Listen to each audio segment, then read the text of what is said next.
Hi, my name is Dr. Kaveh Alizadeh. I'm a board-certified plastic surgeon and professor of plastic surgery at New York Medical College. The NeoGraft technique allows us to perform a scarless technique by individually removing follicular unit extraction. Follicular units are basically groups of hair follicles that tend to live together and group together. This is all done in one day. So you come in, we give you some sedation, you're awake, but you're completely sort of numb in the area, uncomfortable, listening to music, sleeping throughout the procedure. Depending on the number of grafts that we do, the procedure can take anywhere from 5 to 8 hours.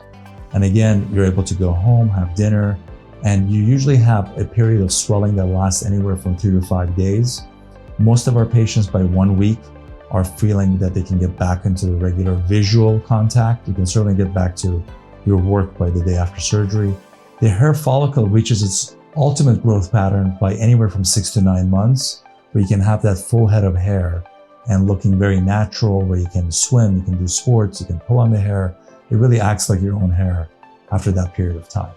So I really encourage you to please learn about this, go on our website, understanding, and ask any questions that you have, because it really has been one of the most gratifying things that we do. And I can speak to it not only as a surgeon and as a doctor who teaches this, but as a patient as well.